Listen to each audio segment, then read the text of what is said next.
Hello friends, Vardhan academy में आप सभी का स्वागत है। दोस्तों, जैसा कि आप सभी को पता ही है कि एग्ज़ाम डेट्स के बारे में जो बातें चल रही हैं उसके हिसाब से समय बहुत कम आप लोगों के पास है। इसीलिए कुछ लोगों का मेरे पास कमेंट आया था कि सर एग्ज़ाम फरवरी में बताया जा रहा है और उम्मीद भी ऐसी है कि हो सकता है कि फरवरी में एग्ज़ाम हो जाए। ठीक है, कुछ लोग इसके बारे में ये भी कहेंगे कि फरवरी में नहीं होगा, कुछ लोग मानेंगे कि हाँ हो सकता है। ठीक है, तो मेरे हिसाब से आप लोगों को एक ही सलाह है कि 15 फरवरी के आसपास अपनी परीक्षा का मान के चलिए।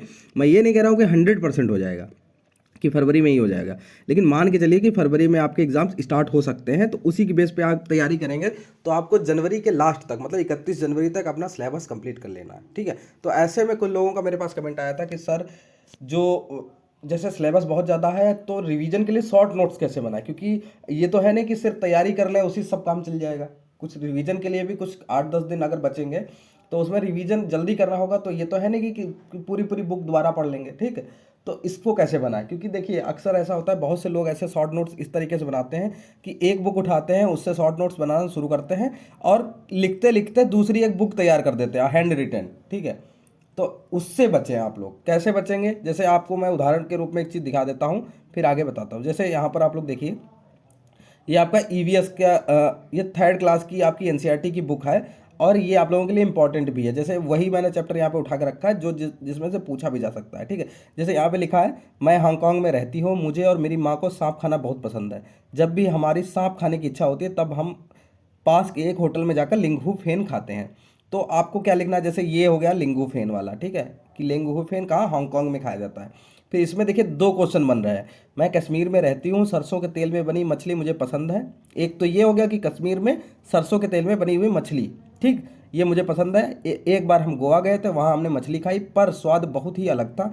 माँ ने कहा, अरे यह तो नारियल के तेल में बनी समुद्री मछली है, स्वाद तो अलग होगा ही। ठीक है, तो देखिए ये मैंने इसलिए भी लगाया है, कुछ लोग ये कह रहे थे कि एनसीईआरटी की जो 3 to 5 है उसमें कुछ भी ऐसे क्वेश्चंस नहीं है जो परीक्षा में पूछे जा सके। तो क्वेश्चंस बहुत ऐसे हैं 3rd to 5th में जो आपके डायरेक्ट वहाँ से पूछे भी जा सकते हैं। ठीक है, तो इसमें आपको करना क्या है, जैसे मान लो आप इसका शॉर्ट नोट्स बना रहे हैं तो कैसे करेंगे। जैसे इसमें देखिए हांगकांग के बारे में लिखा है, लिंगहू फेन के बारे में लिखा है, यहाँ पे लिखा है कश्मीर सरसों के तेल में बनी हुई मछली। ठीक है, इसमें लिखा है यहाँ पे लिखा है गोवा और ये है नारियल तेल में बनी समुद्री मछली। ठीक है, नीचे है केरल। केरल में क्या क्या, दो चीज़ें कौन सी बताई गई, नारियल डली हुई करी और उबला हुआ टैपियोका। ठीक है, तो ये चीज़ें लिखिए। तो इनको किस तरीके से आप लिखेंगे, अगर लिखेंगे, कुछ लोग क्या करते हैं सीधे लिख देते हैं, केरल में रहने वाले लोग का नारियल में डली हुई करी और उबला हुआ टैपियोका खाते हैं। तो ये कितनी बड़ी एक तरीके से लाइन हो गई, लिखने में भी आपको समय लगेगा।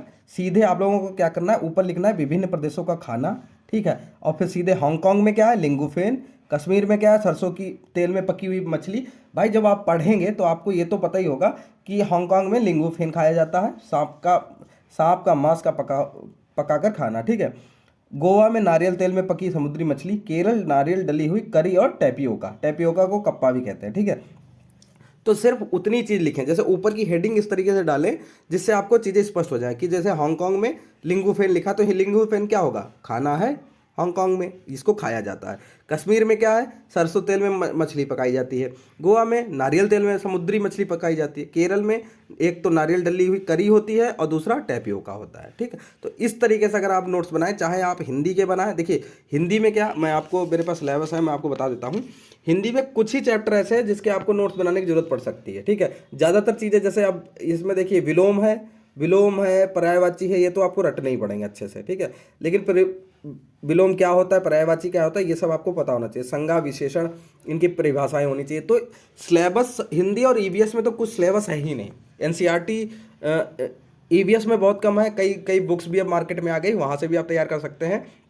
और अपना 3 to 5 भी आप अच्छे से तैयार कर लीजिए ईवीएस के लिए। ठीक है, उसमें क्या है कि छोटा छोटा इसी तरीके से आप शॉर्ट नोट्स बनाएंगे तो मुश्किल से 2 ही 3 पेज में पूरा आपका जो एनसीईआरटी है उससे आपका पूरा बन जाएगा। ठीक है, और जो बुक्स मार्केट में भी आए उसमें भी, क्योंकि ईवीएस का मतलब अगर देखा जाए तो बहुत कम, देखने में बहुत कम लगेगा, लेकिन इस पर क्वेश्चन बहुत अच्छे अच्छे बनाए जा सकते हैं। ठीक है, तो एक तो ये हो गया। फिर हिंदी में भी आपको सिलेबस बहुत कम है, टॉपिक वाइज उठाइए और करते रहिए। ठीक है, उसमें भी बहुत कम है।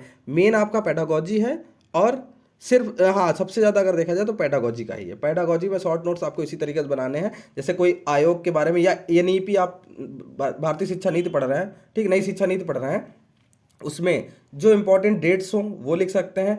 और एक चीज़ हमेशा याद रखिएगा कि कभी भी हमेशा जब भी नोट्स बनाएं, नोट्स आप स्वयं के लिए बना रहे हैं, खुद को पढ़ाने के लिए, सेल्फ स्टडी के लिए, ठीक है, तो नोट्स बनाते समय एक चीज़ ये याद रखिए कि हमेशा वही चीज़ नोट करें जो आपको नहीं आती है। जैसे आपको इधर आप लोग देख लीजिए, जैसे आपको अगर लिंग हू फेन के बारे में पता है कि लिंग हू फेन हांगकांग में खाया जाता है, तो इसको क्या लिखने की ज़रूरत है शॉर्ट नोट्स में, क्योंकि चीज़ें कम लिखेंगे तो टाइम आपका बचेगा लिखने में, ठीक है। अगर इसमें से जितनी चीज़ें आपको पता है वो लिखने की आपको ज़रूरत नहीं है, जो चीज़ आपको नहीं आती है और जो इंपॉर्टेंट है वही दो चीज़ें लिखिए और शॉर्ट फॉर्म में लिखिए, जितने में आपको समझ में आ जाए। क्योंकि कम ऐसे नोट्स बनाइए कि जैसे अगर 80 पेज की कोई बुक है, ठीक है, तो इस तरीके से बनाइए कि वो मुश्किल से 15 या 20 पेज में आपकी बन जाए, जिससे कि अगर लास्ट में आपको 5 दिन भी मिलते हैं तो आप अच्छे से उसका सिलेबस को कंप्लीट कर सकें, ठीक है।